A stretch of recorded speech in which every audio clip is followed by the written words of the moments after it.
मैं कभी भी किसी को हराने के लिए चुनाव नहीं लड़ता हूँ, मैं हमेशा जीतने के लिए चुनाव लड़ता हूँ।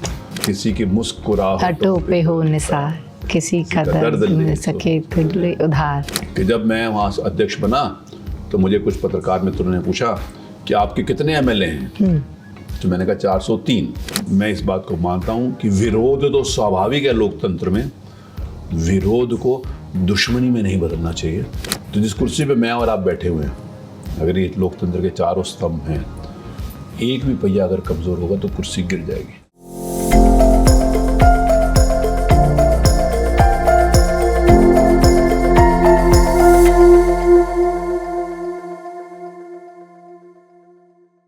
नमस्कार, मैं शिखा सिंह अनएक्सप्लोर्ड पर आपका स्वागत करती हूं। राजनीति में नाम कमाना आसान नहीं होता और इसे लगातार 8 बार सफलतापूर्वक निभाना तो और भी बड़ी उपलब्धि है।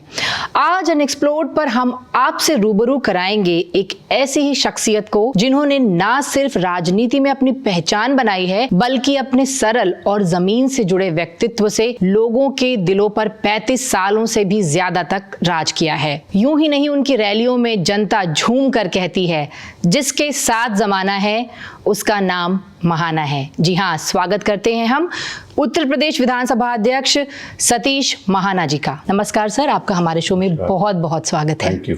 ये शो है अनएक्सप्लोर्ड। इसकी शुरुआत में हम सबसे पहले ये जानना चाहते हैं आपसे कि आपके बचपन की यादें, बचपन इस शहर में बीता, उससे जुड़ी कुछ यादें जिसने राजनीति का अंकुर फूटा कि आपने ये तय किया कि अब मैं राजनीति में आऊँगा। क्या वो बचपन से शुरू हुआ या फिर एक टीनेज या कॉलेज लाइफ में? नहीं, मैं I was born in the same house where I live. मैं जिस घर में जन्म लिया था उसी में रहता हूँ। मेरे grandfather during partition western part of Punjab से यहाँ पर आकर कानपुर में रहे थे। सम पीपल से दैट पाकिस्तान से आए थे, they were never Pakistani citizens. Hindustan से ही हिंदुस्तान में आए थे। अनफॉर्चुनेटली जो त्रादसी हुई बंटवारे की, उसमें अपना ही घर छोड़कर, अपना सब कुछ छोड़कर, अपने संस्कृति के लिए, अपने संस्कारों के लिए और अपने धर्म पर अडिग रहने के लिए सब कुछ छोड़कर भी आकर अभाव में जीने का जिन्होंने फैसला लिया था, वो मेरा परिवार था। मैं अक्टूबर 1960 में मेरा जन्म है।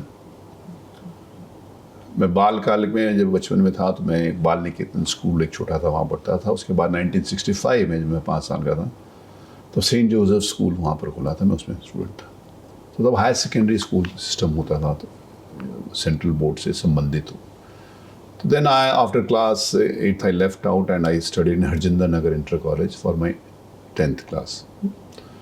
आई scored more than 65% marks at that time. तो उस समय फर्स्ट डिवीज़न 60% आना बहुत बड़ी बात होती थी। कहते फर्स्ट डिवीज़न आ गया तो मेरे को स्कॉलरशिप भी मिलती थी। मैंने अपना intermediate Christ church inter college से और ग्रेजुएशन बीएससी मैंने क्राइस्ट चर्च डिग्री कॉलेज से किया। उसके बाद मैं बिज़नेस ज्वाइन कर लिया। मैं बचपन के संघ का स्वयंसेवक था। मेरे पिताजी संघ के अधिकारी थे, तो संघ के साथ मेरा जुड़ाव था। राजनीति से मेरा सीधा जुड़ाव कभी भी नहीं रहा। श्री राम जन्मभूमि आंदोलन में मैं सक्रिय भागीदारी थी मेरी। मैं अपने क्षेत्र का बजरंग दल का संयोजक था, तो उसमें मेरी एक्टिव भागीदारी होने के कारण जिस समय 1991 में इलेक्शंस हुए तो मैं संघ की योजना से मैं भारतीय जनता पार्टी का चुनाव लड़ा और मुझे टिकट मिली। टिकट आदरणीय श्री रेवती रमन रस्तोगी जी को मिली थी, जिनका मैं बहुत सम्मान करता था। मेरे पिताजी की उम्र के थे, उनको पहले एमएलए भी रह चुके थे, लेकिन संगठन ने डिसाइड किया कि मुझे चुनाव लड़ना है। तो मैं पहली बार मैं चुनाव 1991 में लड़ा और जब मेरे को टिकट मिल गई उसके बाद पहली बार मैंने कुर्ता पैजामा सिलाया। उसके पहले मैं पैंट शर्ट ही पहनता था। मतलब I mean to say that I were never interested in politics. कोई ऐसा संस्मरण सर जिसके बाद आपने ये तय कर लिया हो कि अब राजनीति में ही रहना है, मतलब सक्रिय राजनीति में रहना है? नहीं, मेरे को टिकट मिलने के बाद जनरली सक्रिय राजनीति में रहने के लिए लोग कई वर्षों तक काम करते हैं, फिर एमपी एमएलए की टिकट लेते हैं। मेरे भाग्य में कुछ ऐसा लिखा था, प्रभु की कृपा थी, जनता की सेवा का एक अवसर था कि मैं राजनीति में आने के बाद मैंने सोचा कि मुझे राजनीति करना है। एमएलए की टिकट मिलने के बाद मैंने सोचा अच्छा अब मेरे को ये काम भी करना पड़ेगा। तो मैंने कभी भी नहीं सोचा था कि मैं राजनीतिक क्षेत्र में आऊँगा। लेकिन हाँ, जिस दिन से मैं आया उस दिन से मैंने डेडिकेटेडली और डिवोटेडली और पूरे डिवोशन के साथ मैंने उस काम को किया जिस काम की जनता मुझसे अपेक्षा करती थी। मैं कैंट में पहली बार 91 में जीता तो लोग कहते थे अरे अब की बार जीत गया दोबारा नहीं जीतेगा। मैंने कहा क्यों? उन्होंने कहा परंपरा नहीं रही, जब से देश आज़ाद हुआ कभी कोई दोबारा जीता नहीं। तो मैं दोबारा 93 में फिर जीत गया। तो लोगों ने कहा वो राम जन्मभूमि आंदोलन था इसलिए दोबारा जीत गए, तो अब नहीं जीतेंगे। तो मैं फिर अपने क्षेत्र की जनता की कृपा से फिर दोबारा जीत गया। तो फिर वो सिलसिला चलता रहा, 1 बार 2 बार 3 बार 4 बार 5 बार जब मैं जीता। तो फिर 2012 में डिलिमिटेशन हुआ। डिलिमिटेशन में कुछ नया क्षेत्र जुड़ा और कुछ नया क्षेत्र, जो पुराना क्षेत्र कटा। तो लेकिन जहाँ मैं रहता था, जिस एरिया में मैं रहता हूँ उसको लाल बंगला एरिया कहते हैं। माई हाउस वो पहले कैंटोनमेंट में था, अब महाराजपुर में। उसके आसपास जो भी वार्ड है, हरजिंदर नगर वार्ड है, सफ़ीपुर वार्ड है, तिवारीपुर वार्ड है, चकेरी वार्ड है, गांधीग्राम वार्ड है, these were the part of Kanpur cantonment constituency. Now they are the part of Maharajpur constituency. तो पार्टी ने ये डिसाइड किया कि जहाँ पर मेरा घर है वहाँ से मुझे टिकट दे। मैं 3 जगह से नहीं लड़ सकता था क्योंकि मेरी विधानसभा 3 सेगमेंट्स में डिवाइड होगी। तो इसीलिए मैं जहाँ से, लोग कहते हैं आपने विधानसभा बदली, मैंने कहा नहीं बदली। सतीश महाना भारतीय जनता पार्टी के कैंडिडेट को जहाँ 1991 में वोट देते थे, आज भी उसी को वोट देते हैं और उसी स्थान से वोट देते हैं। तो मेरा क्षेत्र बदला नहीं, डिलिमिटेशन के कारण मेरे क्षेत्र का नाम परिवर्तन हुआ। कुछ छूटे कुछ जुड़े। लेकिन लगातार 8 बार जीतना, कुछ तो आप ऐसा कर रहे हैं कि अपनी जनता किसी और को देखना ही नहीं चाहती आपके अलावा, महाराजपुर की या कैंट की। मैं सारे जनप्रतिनिधियों को कहता हूँ कि आपको ये सोचना पड़ेगा कि जनता आपको किन अपेक्षाओं के साथ चुनती है, क्या एक्सपेक्ट करती है आपसे। जनता आपसे ये एक्सपेक्ट नहीं करती कि वो आपको चुन दें तो आप अपने व्यक्तिगत लाभ के लिए, व्यक्तिगत प्रभाव के लिए आप काम करें। जनता इस बात से प्रसन्न नहीं है कि आप अपनी राजनीतिक स्वार्थ के लिए किसी के ऊपर राजनीतिक टीका टिप्पणी करें और राजनीति में इन्वॉल्व हो। जनता ये चाहती है कि जिस काम के लिए हमने आपको चुना आप वो काम कर रहे हो कि नहीं कर रहे हो। और जिस जनता ने मेरे को जिस काम के लिए चुना था, मैं वो काम लगातार 35 वर्षों के लिए उस जनता के लिए कमिटेडली कर रहा हूँ। इसीलिए जनता मेरे साथ है। If I would have been diverted from my original, जो हमारे को जिम्मेवारी दी गई है, जो रिस्पॉन्सिबिलिटी है हमारी, तो शायद जनता मेरा साथ छोड़ जाती। मैं कानपुर की जनता का और अपनी कॉन्स्टिट्यूंसी की जनता का बहुत आभारी हूँ कि उन्होंने जो मेरे पे विश्वास दिया है और वो विश्वास हमेशा बढ़ाया है। मैं आपको बताऊँ, पहली बार जब चुनाव लड़ा था तब I remember I one by around 12,000 vote. और धीरे धीरे मार्जिन बढ़ता रहा। कभी भी मेरा मार्जिन एक बार छोड़ के 2007 के चुनाव में थोड़ा सा कम हुआ था, उसके अलावा कभी मेरा मार्जिन कम नहीं हुआ। अब मैं 92,000 वोटों से 2017 में जीता। तो 92,000 वोट से मेरा गैप था, डिफरेंस था। और मैं एक बात यहाँ फिर बता दूँ कि मैं कभी भी किसी को हराने के लिए चुनाव नहीं लड़ता हूँ, मैं हमेशा जीतने के लिए चुनाव लड़ता हूँ। अंत में एक लाइन में कहकर अपनी बात समाप्त करूँगा। आपका अगला प्रश्न लूँगा कि लोग कहते हैं कि काम करो अगली बार चुनाव जीतोगे। जनरली यही कहते हैं, सभी लोग ये कहते हैं, आप भी ये कहोगे अब की बार आप जीत के अच्छा काम करिए, अगली बार आप चुनाव जीतेंगे, सभी लोग। तो मैंने कहा मैं अगली बार चुनाव जीतने के लिए काम नहीं करता। जो पिछली बार जनता ने मुझे विश्वास दिया था, मैं उस विश्वास को पूरा करने के लिए काम करता हूँ।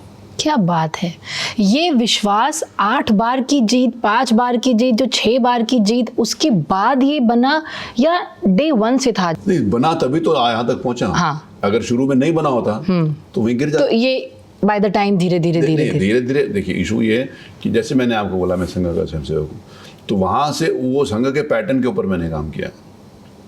व्यक्तिगत संबंध, संपर्क, विश्वास, सुख दुख में खड़ा होना, मैंने उस लाइन के ऊपर काम। अगर देखिए बाद में, अगर जैसे आप कह रहे हैं बाद में अगर डेवलप होता तो मैं शुरू में गिर चुका होता ना। एग्जैक्टली। तो पहले दिन से मुझे ये विश्वास था कि जिस जनता ने मुझे जिस काम के लिए चुना, मुझे उस काम को पूरा करना है। क्या बात है। इसी बीच में शादी होती है, बच्चे होते हैं।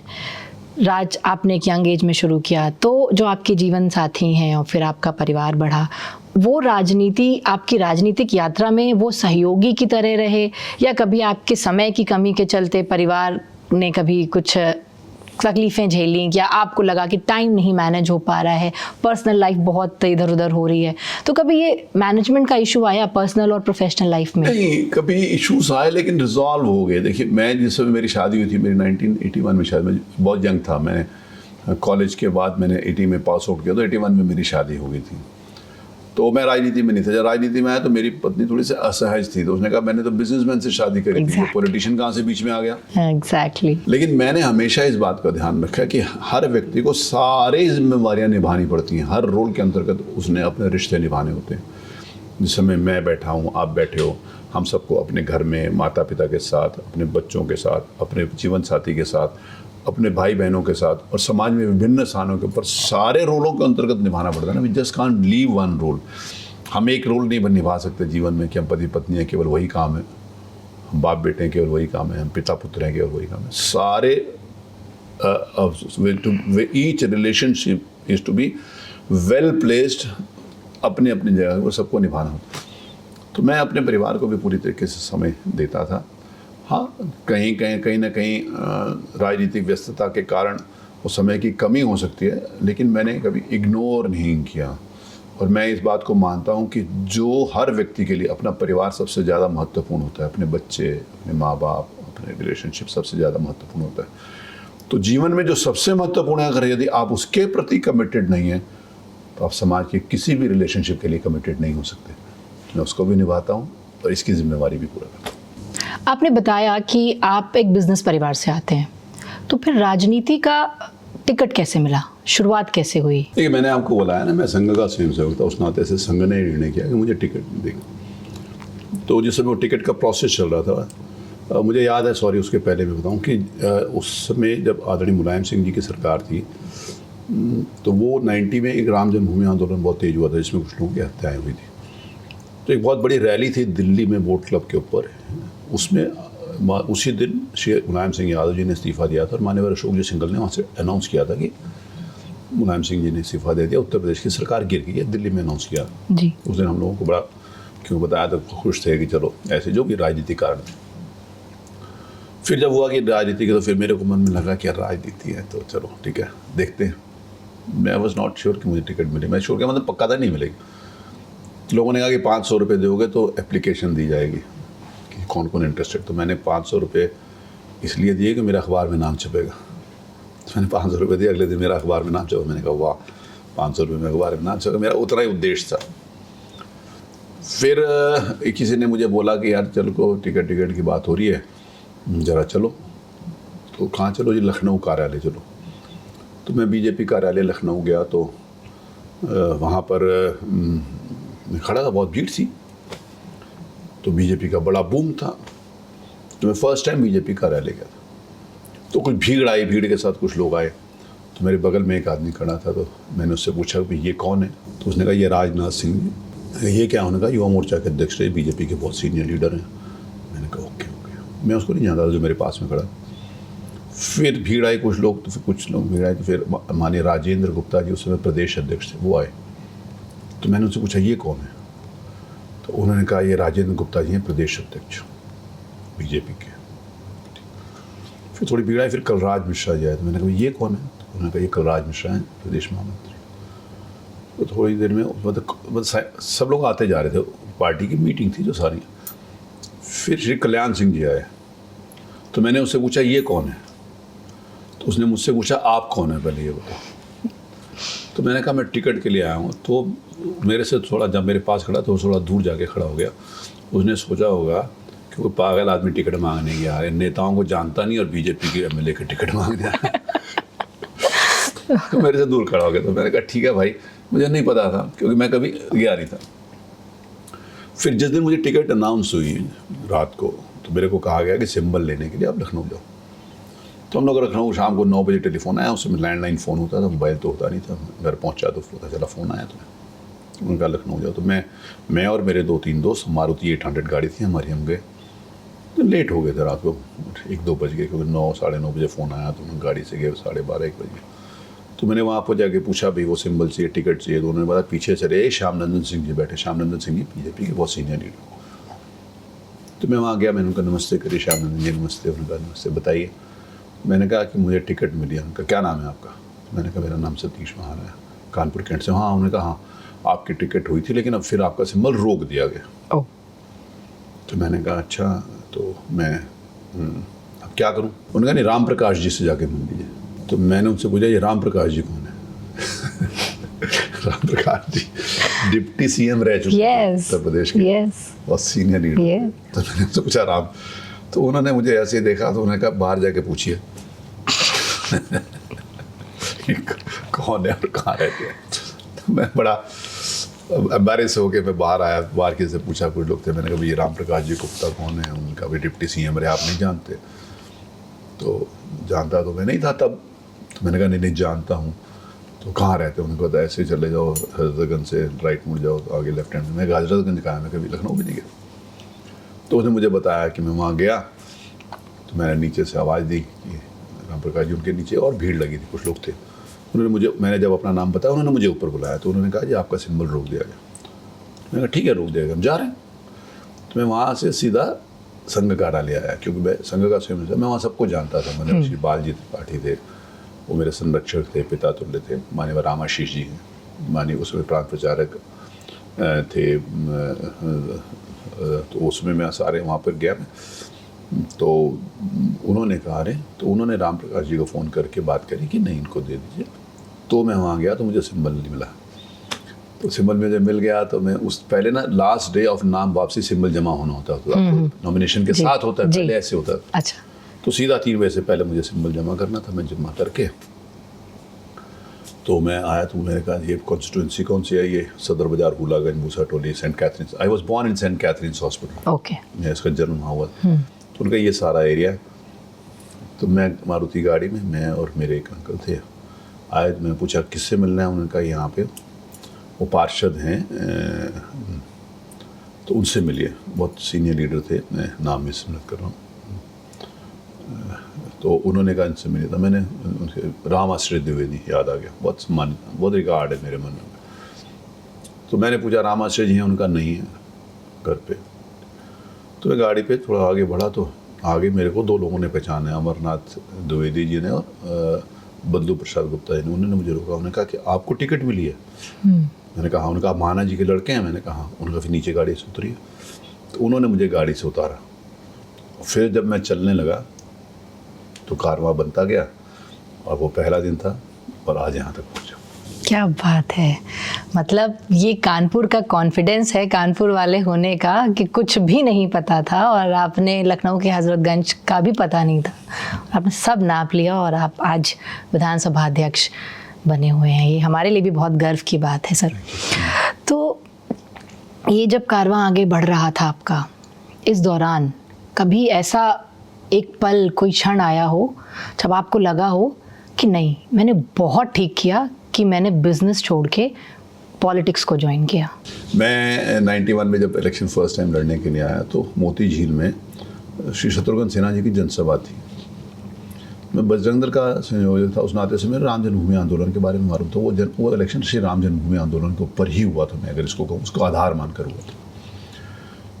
तो वहाँ सबने भाषण देना था। तो मैंने एक सीनियर बीजेपी लीडर से पूछा, मैंने कहा भाई मुझे क्या बोलना है ऊपर? तो उन्होंने कहा ऊपर जाकर बोलना राम जन्मभूमि के बारे में। मैंने कहा मुझे पता है कि मैं संयोजक। तो उन्होंने कहा दूसरी बात बोलना है कि हम गंगा बैराज बनाएंगे। तब बोला आपने? तब 91 में। तो जब मैंने बोला उतनी देर में मेरे को ऊपर से आवाज़ आ गई, कैंट के प्रत्याशी सतीश महाना आके अपनी बात कहे। तो मैंने वहाँ पर जाकर बोला, फिर मैंने ये बात बोली कि अगर हमारी सरकार बनेगी तो हम गंगा बैराज बनाएंगे। मैं भाषण देकर नीचे उतर आया, तो जिन्होंने मुझे ये बात बोली थी कि गंगा बैराज बनाएंगे बोलना, मैंने उनको ढूंढा तो मुझे मिले। मैंने उनको बोला आपने मुझे कहा था कि ऊपर जाकर मंच पर बोलना कि गंगा बैराज बनाएंगे, मैं ऊपर बोल आया हूँ, अब मुझे ये बताइए कि गंगा बैराज है क्या? तो उन्होंने कहा गंगा बैराज इस कानपुर महानगर के 40 साल के राजनीतिक मंचों का भाषण है, इसके अलावा कुछ नहीं है, भूल जाइए। तो ये पहला लेसन था जिसने मेरे दिमाग में और मेरे दिल में चोट की, यार ये राजनीति है क्या? मैं नहीं बोलता, अगर मुझे पता था I would not have said, मैं बोलता ही नहीं। अगर आज मुझे कोई कहे कि आप मंच के ऊपर कोई झूठा आश्वासन दो तो मैं नहीं दूंगा। मैं जो हो सकता है उसके लिए बोलूँगा, वो काम परिस्थितियों में हो सकता है ना हो, लेकिन मैं उसके लिए बोलूँगा, जो होगा उसके लिए बोलूँगा, जो हो सकता है उसके लिए बोलूँगा, जो नहीं हो सकता उसके लिए मैं भाषण नहीं दूंगा आज के। तो मैंने कहा अच्छा ठीक है। तो वो दिमाग में मेरे घूमता रहा। 1997 में माननीय श्री अटल बिहारी वाजपेयी जी की सरकार केंद्र में बनी, प्रदेश में हमारी सरकार बनी, श्री लालजी टंडन जी मेरे कैबिनेट मिनिस्टर थे, मैं स्टेट मिनिस्टर था नगर विकास से संबंधित और आवास से। तो मैंने टंडन जी से बोला कि बाबू जी कानपुर में गंगा बैराज बनना है। मैंने कहा मेरे को कुछ नहीं चाहिए, मेरे को कोई पर्सनल मेरा काम नहीं है, न किसी की ट्रांसफ़र न किसी का पोस्टिंग। मैं मिनिस्टर हूँ, मेरे शहर में मेरी जनता के लिए काम हुई। तो उनका उसमें गवर्नमेंट ऑफ इंडिया का भी फंड लगेगा। तो मैं सौभाग्यशाली हूँ कि आदरणीय श्री अटल बिहारी वाजपेयी जी का स्नेह, संरक्षण और आशीर्वाद मुझे मिलता है। उस कारण से मैं उनके पास भी गया तो उन्होंने कहा कि नहीं, उसके प्रस्ताव को भेजो स्टेट से। तो हमने प्रस्ताव भेजा, टंडन जी से मैंने रिक्वेस्ट करी, उसके पीछे लगा। तो श्री अटल बिहारी वाजपेयी जी ने अपना जो सेंटर का फंड था वो देने की अपनी सहमति दी। तो स्टेट गवर्नमेंट ने अपना फंड दिया। नगर विकास विभाग उसका नोडल ऑफिस एजेंसी होता है। तो हमने उस गंगा बैराज को बनाने की शुरुआत करी थी। जब आज जाता हूँ गंगा बैराज की तरफ तो देखता हूँ तो मुझे बहुत खुशी होती है, बहुत आत्मसंतोष होता है कि राजनीतिक मंचों के भाषणों को मैंने मूर्त रूप में गंगा बैराज में परिवर्तित किया, आत्मसात किया। कितनी मतलब विशिष्ट बात है ये कि आपने जो बोला, जिसका कुछ पता भी नहीं था, वो आज साक्षात रूप में एकदम हमारे सामने है। अब आते हैं आपके विधानसभा अध्यक्ष वाले पद पर, एक गरिमामय पद, जिस विधानसभा में आप एक पार्टी के नेता की तरह भाषण देते रहे, ज़ोरदार भाषण दिया आपने। जो एक पक्ष विपक्ष के बीच में वाद विवाद और कभी कभी बहुत कुछ हो जाता है, विधानसभाओं का दृश्य तो आप सभी जानते हैं, वो सब किया। लेकिन अब जब आप एक नोडल बॉडी हैं, आपको अपनी पार्टी के नेताओं के प्रति कभी कोई बायसनेस नहीं होता? देखिए, मैंने अभी थोड़ी देर पहले आपको कहा था कि आप जिस जिम्मेवारी पर हो आपको उस जिम्मेवारी को निभाना चाहिए। आसान नहीं होता सर, अपने का काम लगाव करने वाला ही तो पहचाना जाता है, आसान काम करने वाले कहाँ पहचाने जाते हैं सब। इसीलिए कहा जाता है कि जिसके साथ जमाना है उसका नाम महाना है। लेकिन ये सवाल अभी यहाँ पूरा नहीं हुआ, जवाब आपसे चाहिए। मेरे पास, मैंने कहा, प्रभु की कृपा, पार्टी की मेहरबानी, जनता का सहयोग और विश्वास मेरे को लगातार मिला। आदरणीय श्री कल्याण सिंह जी मुख्यमंत्री सरकार में भी रहा, मैं विपक्ष में भी रहा, विपक्ष में एमएलए के रूप में भी रहा, सत्ता पक्ष में एमएलए के रूप में भी रहा, सरकार में मिनिस्टर के रूप में भी रहा, विपक्ष में उपनेता और नेता विधानमंडल के रूप में भी रहा। ये भी मैं आपको बताऊँ, विधानमंडल का नेता होगा तो जो लेजिस्लेटिव पार्टी का लीडर होता है। जैसे आज आदरणीय योगी आदित्यनाथ जी पार्टी के लीडर हैं, माननीय मुख्यमंत्री हैं। सौभाग्य की बात है कि उनके नेतृत्व में हम काम कर रहे हैं। तो नेता विधानमंडल का, तो मैं नेता विधानमंडल भी बीजेपी का रहा कुछ समय के लिए, और उपनेता भी बहुत समय के लिए रहा। और मैंने सारे रोलों को, पक्ष प्रतिपक्ष मिनिस्टर, सारे रोलों को मैंने जिस कुर्सी के ऊपर, जैसे विपक्ष में होते हैं तो उसको निभाना पड़ता है ना। उसके लिए थोड़ी सुना, आप पहले सरकार में थे तो आप सरकार जैसा व्यवहार थोड़ी करोगे, सरकार में हो तो विपक्ष जैसा व्यवहार नहीं करोगे। तो फिर जब मुझे अध्यक्ष बनाने के लिए कहा गया तो मेरे मन में कोई एक सेकंड भी कोई नेगेटिविटी नहीं आई कि मेरे साथ। जनरली लोग कहते हैं कि अध्यक्ष एक स्लीपिंग सा इंस्टीट्यूशन है, तो वहाँ पर आपको बता गया कि राजनीति से किनारे कर दिया गया जी। जनरली ऐसा लोग कहते हैं, लेकिन मुझे ऐसा लगता है कि मैं अध्यक्ष बनने के बाद जो काम मैंने विधानसभा के लिए, लेजिस्लेशन के लिए, विधायिका के लिए जो काम मैंने किया वो पूरे देश में आज मिसाल है। तो जिस समय मैं उस कुर्सी पर बैठता हूँ तो मैं एक बात ध्यान रखता हूँ, जो मैं बात बताऊँगा, जिसके लिए आपने मुख्य रूप से प्रश्न किया कि कैसे करते हो। कि जब मैं वहाँ अध्यक्ष बना तो मुझे कुछ पत्रकार मित्रों ने पूछा कि आपके कितने एमएलए हैं?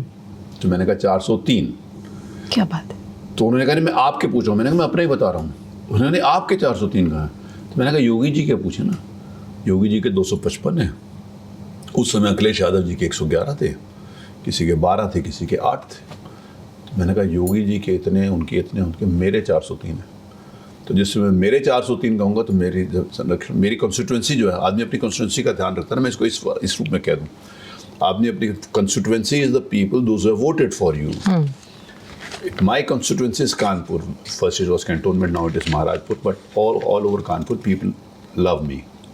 स्पीकर का ऐसा पद है जिसके 2 बार चुनाव होते हैं। इसके अलावा कोई भी ऐसा पद नहीं है लोकतंत्र में जिसका 2 बार चुनाव होता है। सब 1 बार चुनाव होते हैं। स्पीकर एक बार कॉन्स्टिट्यूंसी चुनकर आता है, एक बार विधानसभा चुनती है, तो विधानसभा के माननीय विधायक चुनते हैं। तो उत्तर प्रदेश विधानसभा के 403 विधायकों ने यूनानिमसली मुझे चुना। तो मेरी कंस्टिट्यूंसी है ना, मेरे वोटर हैं। तो मुझे सारे वोटरों का ध्यान रखना है ना।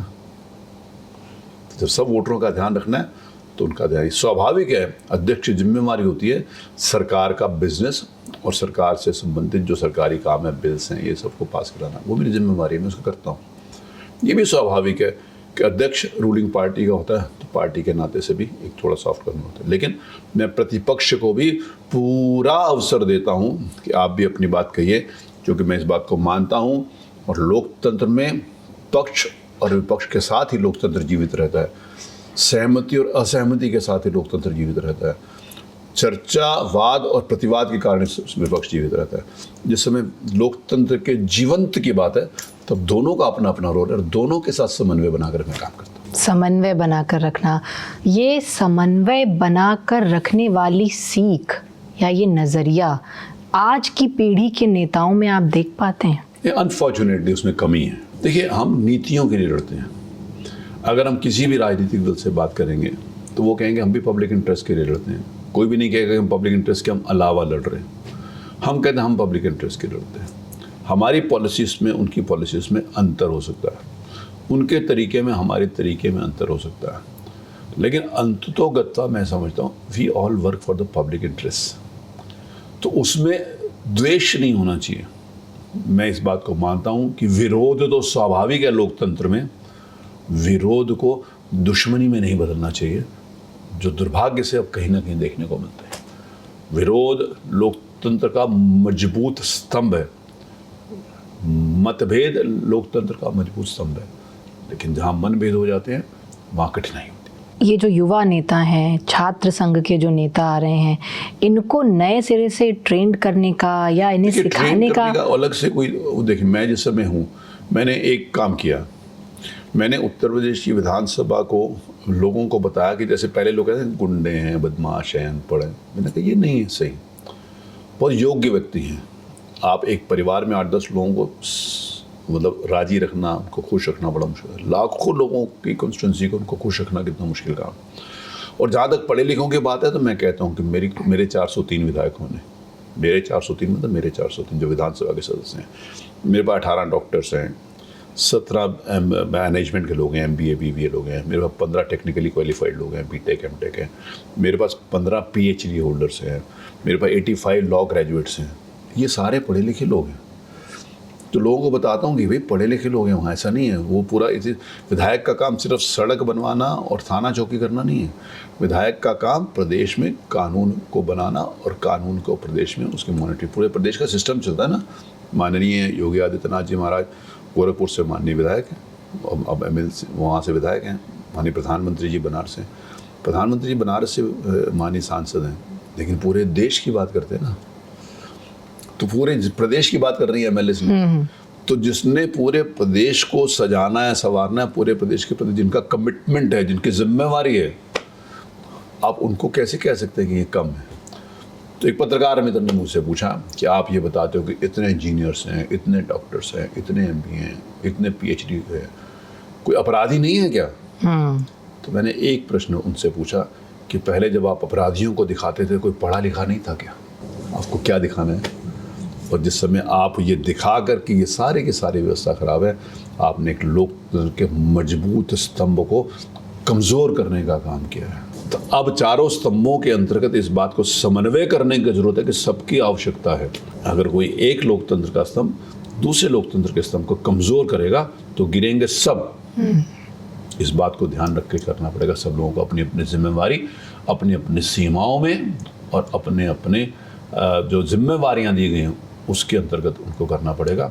एक दूसरे के ऊपर आरोप प्रत्यारोप और एक दूसरे को गिराएंगे तो इंस्टीट्यूशंस गिरेंगे, और जब इंस्टीट्यूशंस गिरेंगे तो लोकतंत्र खतरे में पड़ेगा। जब विधानसभा में नेता प्रतिपक्ष और पक्ष में बहसबाजी होती है, माहौल एकदम गर्म हो जाता है और आपका भी कूल जब एकदम आपा से बाहर होता है और आप जब किसी को बाहर जाने का आदेश देते हैं और काफ़ी गुस्से में देते हैं, तो फिर उस गुस्से को फिर कंट्रोल कैसे? अभी तो आप यहाँ, हम तो एकदम एक शांत माहौल है, लेकिन जब वहाँ पे क्रोध आता है फिर उस क्रोध को शांत करना और फिर चलाना है, क्योंकि आप मुखिया हैं, तो ये कैसे कर पाते हैं? फिटनेस कैसे इसकी आपका कैसे साथ देती है? तो इतने गुस्से में तो मैं क्रोध में नहीं आता। मैं उस व्यवस्था को बनाए रखने के लिए, क्योंकि मैंने कहा ना, I have to maintain the sanctity of the institution.